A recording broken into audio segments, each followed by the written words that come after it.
2024-25 ఆర్థిక సర్వే వెల్లడి. 2024-25 ఆర్థిక సంవత్సరంలో ముందస్తు అంచనాల ప్రకారం ప్రస్తుత ధరల వద్ద రాష్ట్ర స్థూల ఉత్పత్తి 16.06 లక్షల కోట్ల మేర సాధ్యం కానుంది.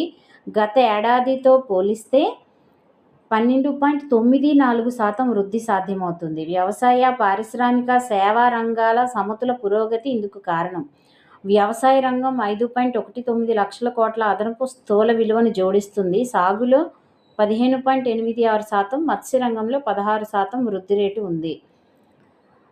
ఆంధ్రప్రదేశ్ రాష్ట్ర తలసరి ఆదాయం 2,68,653 రూపాయలు. ఇది జాతీయ సగటు 2,162 రూపాయల కన్నా ఎక్కువ. డైరెక్ట్ బిట్ రావచ్చండి ఎగ్జామ్స్కి.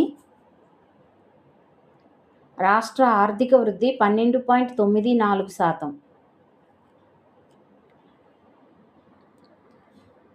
ఈ ఏడాదిలో సొంత పన్నుల ద్వారా 94,967 కోట్లు, పన్నేతర రాబడుల నుంచి 7,018 కోట్లు.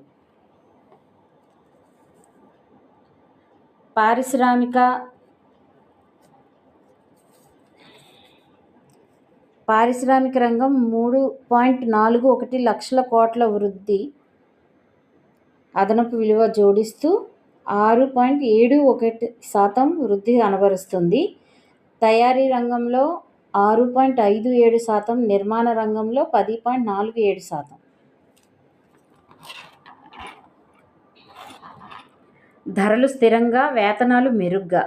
ప్రభుత్వం నిత్యావసర వస్తువుల ధరల నియంత్రణపై దృష్టి సారించింది. 2024-25లో ఉల్లిపాయల ధరలు 40.24% పెరగ్గా ప్రభుత్వం కల్పించుకుని నేరుగా రైతుల నుంచి సేకరించింది గిడ్డంగుల్లో నిల్వ చేసి ప్రజలకు సముచిత ధరలకు అందేలా చూసింది. వ్యవసాయ కూలీలు, పరిశ్రమల కార్మికులకు సంబంధించి వినియోగదారుల ధరల సూచీలో వృద్ధి నమోదైంది.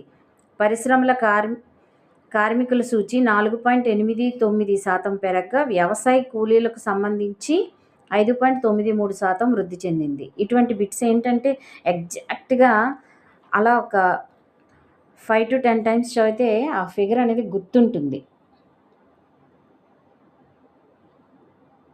ఇది చూడండి, పురుషులు స్త్రీలు అంటున్నారు.